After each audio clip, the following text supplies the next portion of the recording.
my name is Jasmine Botter, and I am the Fundraising and Partnerships Officer at Simcoe Family Connexions. So I focus a lot on campaigns and grants and different fundraising events, just like Ride for Refuge, as well as creating partnerships within the community with other charities, with local businesses.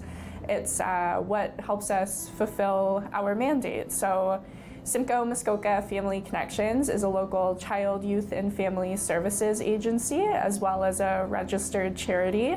And we are mandated by the government to protect children, youth, and families from abuse and neglect.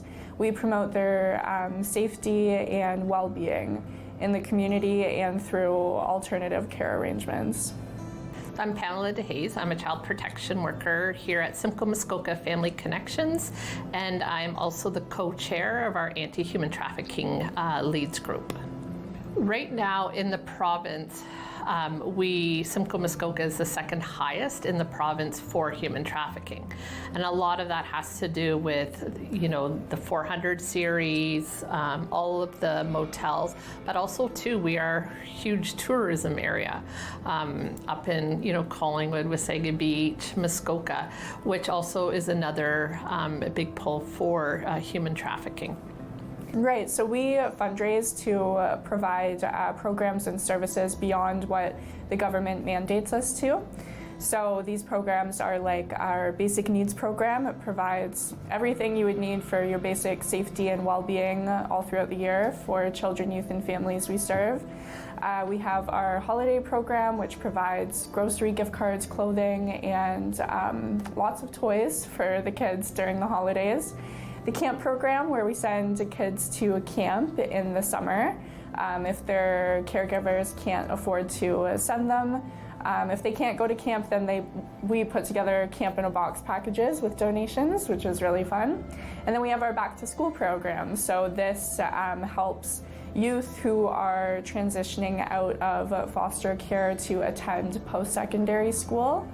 And we also send kids in elementary, high school, college, university with backpacks. We fundraise to provide them with backpacks and school supplies and all those items that they would need as well. So those are some of the services that we provide on top of government mandated services, just with fundraised dollars.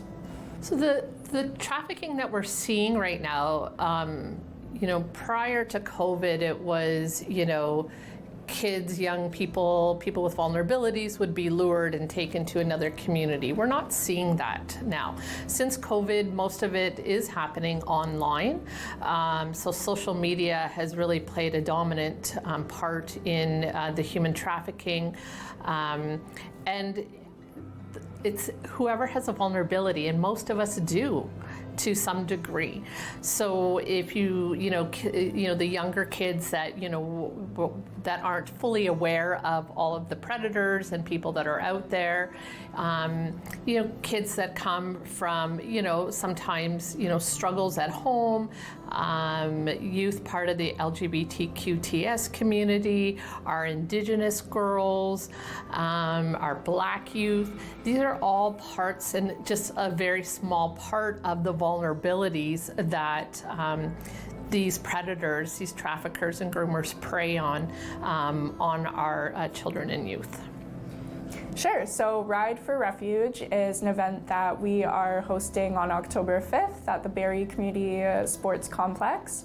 It is a family-friendly bike and walk, and all the participants are also fundraising as part of their bike and walk, and all of the proceeds will go towards kids and families we serve in the community that are victims of human trafficking. So it will support safe housing for them, new technology if they need it, tattoo removal or cover-ups that come with human trafficking, as well as therapy and ongoing community education on our behalf as well, just getting the word out there so this issue can be addressed proactively. So like I said, it is family friendly. Unfortunately, human trafficking is affecting children as young as 8 years old right now.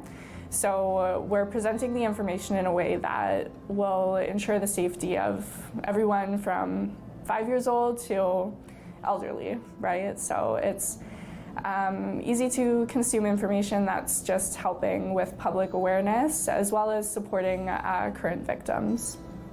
Right, so one thing I would be looking out for caregivers, and what we tell caregivers, teachers, anybody that has works with kids, have a connection, know where your kids are, know the people that they're hanging out with, because that's a huge thing.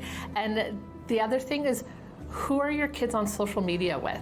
Because so many times, if you go onto, your child's Instagram account or their Snapchat, I would say more than not, they don't know over half of those people that they have added to their friend list. It's just, this random person, and that's how it all starts. And then too, always knowing the apps that your kids are on their phone.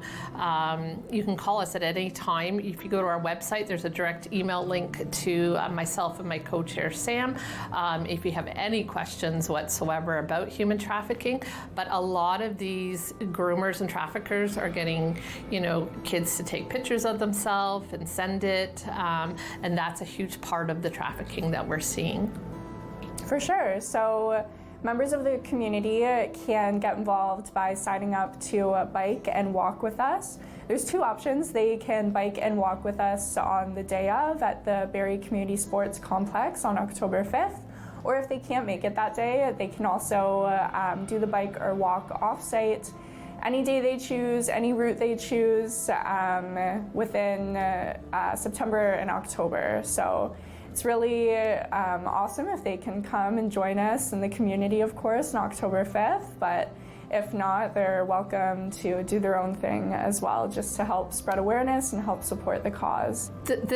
This Ride for Refuge is important to us and to our community because we are seeing it. We are getting calls, multiple calls every single day about a concern of human trafficking. We're reaching out, we're doing a lot of training within our community to other agencies, parents, anybody that wants to listen, because it is happening. And I think when people don't hear about it, they think it's not happening, and that's the biggest problem that we have with human trafficking. So it is so important because so many of our kids in Simcoe Muskoka have been affected and continue to be affected. So we really need to get the message out there and make people aware and to be on top of it and be knowing and watching what their kids are doing, where they're going, and just ensuring their safety. We also have a huge need for volunteers. So we need volunteers to welcome guests to the event. We need volunteers to help with check-in. We need volunteers to be route marshals and cheerleaders and kind of direct people where to go on our 2K, 5K, 10K, 20K routes. And we need volunteers for setup and teardown as well. So there's a lot of volunteers to fill. I think we still have a need for around 30 volunteers. And that opportunity is open to high school students as well. So we hope to see people of all ages coming out to support. So we really hope that everybody comes out and joins us on October 5th for Ride for Refuge to support victims and families that have been affected by human trafficking. We would love further support, whether it's volunteers, joining a team. We'll have some snacks there. We'll have a big bonfire. It's going to be a really great event, and really where we can all come together as a community across all of Simcoe Muskoka, because that's where this is for. It's just not for Barrie, it's all of Simcoe Muskoka, so we can help each other and help our children and youth.